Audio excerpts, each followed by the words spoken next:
సంఘము ప్రసవేదన పడుతుంది. సంఘం మూలుగుతే, ప్రసవేదన పడితే, ప్రసవేదన పడి ప్రార్థన చేస్తే, ఎవడు సంఘమును హింసించినాడో, ఎవడు సంఘము పెరగకూడదు అనుకున్నాడో, ఎవడైతే రక్షణ కార్యాలు జరగకుండా నిలబడినాడో వాడినే సంఘం. కానీ అక్కడ నుంచి అదే పౌలుతో పరిశుద్ధ గ్రంథం కొనసాగేలాగా దైవ కార్యం జరిగింది. ఈ దర్శనానికి నిలబడింది ఎవరండి? పైనున్న యెరూషలేము అనగా సంఘము పేర్కొంటారు. జయగీతం ఎత్తింది. ఈరోజు నీలో ఉన్న భారం ఏంటిది?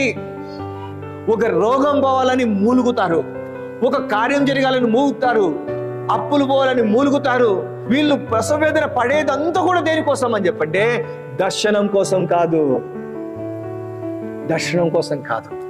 వీళ్ళలోకి వచ్చినటువంటి ఏడుపు అది దైవ దర్శనం కోసం కాదు. వీళ్ళు పడే వేదన దైవ దర్శనం కోసం కాదు.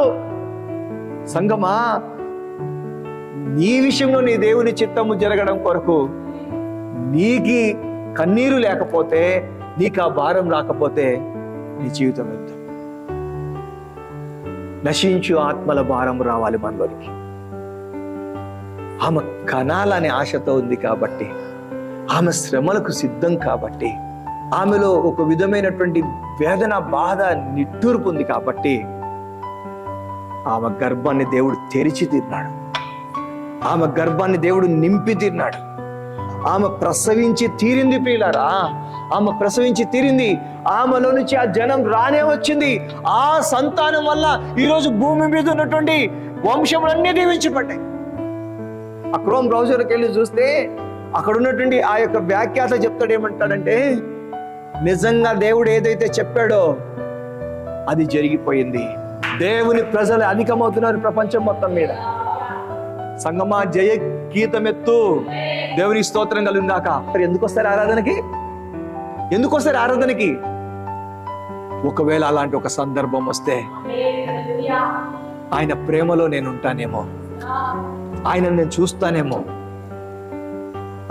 ఆయన యొక్క సంకల్పంలో ఉన్నటువంటి నేను ఆయన చేత దర్శించబడితే మరో దట్టికంతా నా ఇంటిలో రక్షణ వస్తాదేమో, నా ఇంటిలో జయగీతం ఎత్తుతానేమో, నా జీవితంలో జయగీతం ఎత్తుతానేమో. ప్రతి ఆరాధన ఉండేది ఎందుకో తెలుసా అండి?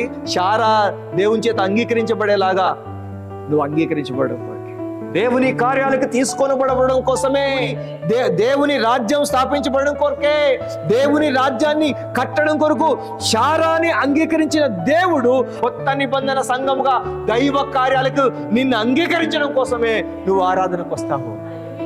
ఆరాధనలో దేవుని చేత అంగీకరించబడతావు. Praise the lord. దేవునికి స్తోత్రం కలుగును గాక. ఒక్క నిమిషం